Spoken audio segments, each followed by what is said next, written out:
Hello friends, आज के इस वीडियो में खास कर हम प्रीमियर लीग का जो वीकेंड हुआ है उसके बारे में थोड़ी बातचीत करेंगे और उसी के साथ जो प्रीमियर लीग सीज़न अब तक का रहा है उसके बारे में प्रीमियर लीग की चर्चा हम करेंगे बेसिकली। सबसे पहले बात करते हैं शुरू से किस तरह से प्रीमियर लीग वीकेंड की शुरुआत हुई थी। इस वीकेंड में पहले सैटरडे में मैचेस थे, पहले के दिन इस बार 2 दिन टोटल मैचेस थे। 7:30 किक ऑफ और 10 बजे वाला, और 7:30 में मैनचेस्टर सिटी खेली थी साउथहैम्पटन से, जो बॉटम ऑफ द टेबल है और सबसे ख़राब पॉइंट टैली है उसके बहुत करीब है साउथहैम्पटन, जो डार्बी काउंटी का रिकॉर्ड है। और समहाउ वो मैच ड्रॉ रहता है तो काफ़ी सारे जो फैंस है, जो न्यूट्रल्स है, उनको यकीन नहीं हो रहा था कि क्यों ऐसा हुआ, क्यों वो मैच ड्रॉ रहा। तो काफ़ी सारे लोगों को ये बिलीव नहीं कर पाए थे कि मतलब क्या हुआ उस मैच में, इस तरह का मैच वो हुआ था। और उसी तरह जो वीकेंड शुरुआत कुछ ऐसी हुई थी, कुछ इस प्रकार के मैचेस से, क्योंकि इतना कुछ था नहीं। जो सैटरडे के मैचेस थे, एस्टन विला ने ज़रूर जीत हासिल की थी, बहुत इंपॉर्टेंट 3 पॉइंट्स है, क्योंकि इस समय 5 टीमें हैं रेस में जो 3rd, 4th, 5th स्पॉट है चैम्पियंस लीग का क्वालिफिकेशन के, इसलिए 5 टीमें हैं रेस में। नॉटिंघम फॉरेस्ट है, चेल्सी है, मैनचेस्टर सिटी है और एस्टन विला भी है इस रेस में। तो काफ़ी सारे टीमें हैं मिक्स में, तो कौन उस रेस को जीतेगा वो भी एक बड़ा सवाल है इस समय। और काफ़ी इंटरेस्टिंग मैचेस भी है जो अभी नेक्स्ट 2 वीक्स बाकी है, तो उसकी तो खैर हम बाद में बात करेंगे। पर अभी वापस हम बात करना चाहेंगे इस वीकेंड की, जिस प्रकार के मैचेस रहे। और संडे का दिन बहुत खास था इस प्रीमियर लीग वीकेंड में, क्योंकि न्यूकासल चेल्सी मैच से शुरुआत हुई थी संडे की। और बात करें न्यूकासल चेल्सी के मैच की, तो उसमें भी बहुत ही बेहतरीन शुरुआत हुई थी। उस मुकाबले में न्यूकासल ने बेहतरीन जीत हासिल की।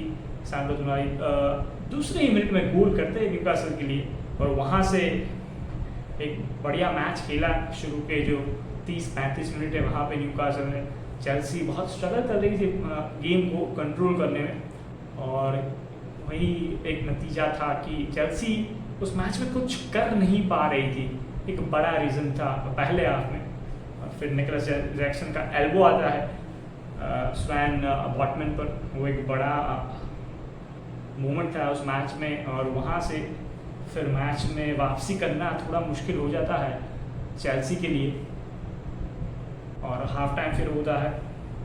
फिर हाफ टाइम के बाद चेल्सी कुछ अलग ही टीम दिखती है हमें। चेल्सी जिस तरह से खेली उस मुकाबले में, बहुत ही बेहतरीन खेला उन्होंने, पोजीशन रख रही थी, थोड़े बहुत चांसेस भी क्रिएट करे थे उन्होंने, पर एक खिलाड़ी कम था। तो जो कटिंग एज था अटैक में, वो कहीं ना कहीं नहीं दिख रहा था उस चेल्सी की टीम में। और वहीं एक रीज़न था कि शायद उस मुकाबले में वो गोल नहीं कर पाए। हालांकि डोमिनेट किया दूसरे हाफ को, पर गोल चेल्सी से नहीं आ पाए।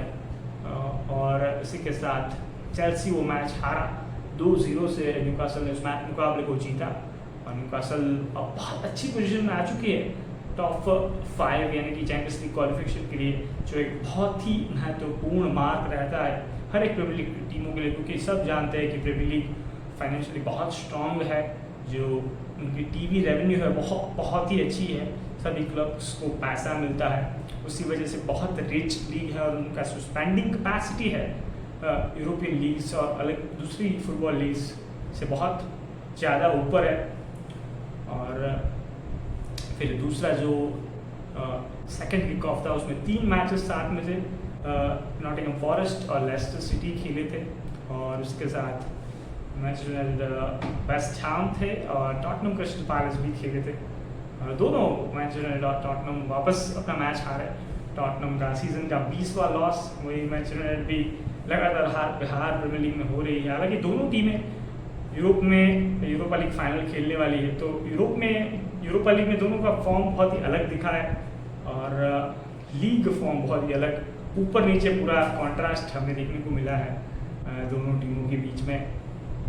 और देखना रहेगा कि किस तरह से दोनों टीमें अब लीग में तो कुछ रहा नहीं, सिर्फ 2 मैचेस प्रैक्टिस के तौर पे खेल सकती है। जो बड़ा फाइनल है, जो एक दायरा होगा दोनों टीमों के लिए कि कौन क्वालिफाई कर पाता है उस चैंपियंस लीग स्पॉट के लिए, क्या मैनचेस्टर यूनाइटेड या फिर टॉटनम, वो देखने को रहेगा। देखना रहेगा जो यूरोपा लीग फाइनल खेला जाएगा इस महीने के अंत में हमें देखने को मिलेगा।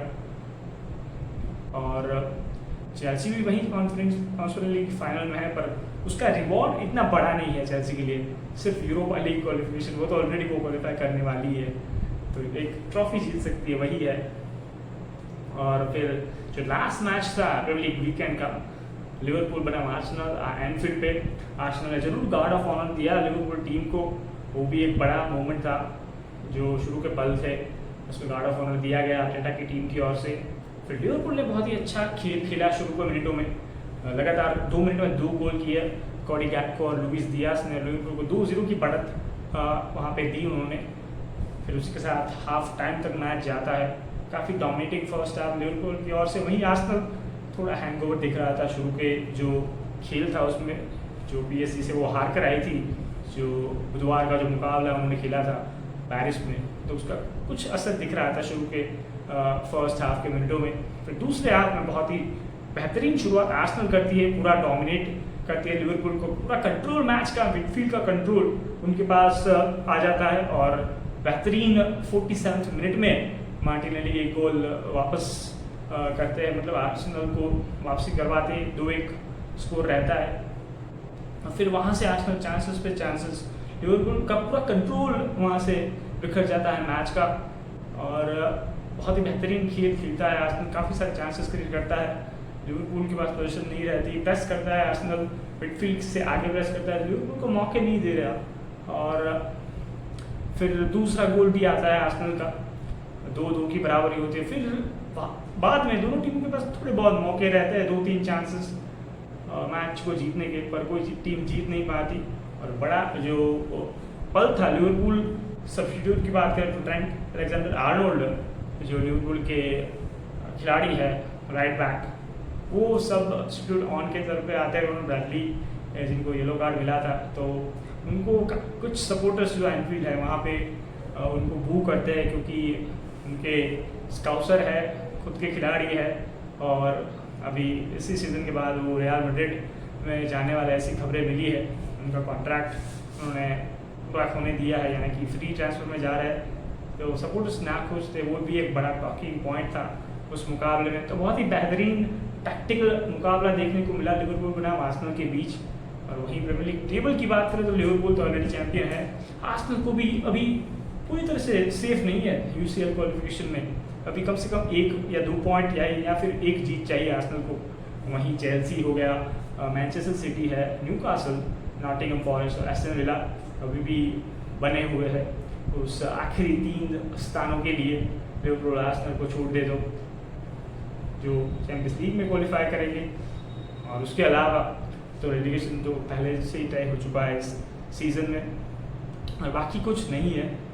पर हाँ, ट्रांसफ़र रूमर्स शुरू हो चुकी है, और काफ़ी सारे क्लब्स और जो स्काउट्स डिपार्टमेंट रहता है उनका काम अभी से शुरू हो गया होगा, जो समर ट्रांसफ़र विंडो का काम रहता है, क्योंकि अभी से नेक्स्ट सीज़न की प्लानिंग जो है वो भी सभी क्लब्स कर रहे होंगे।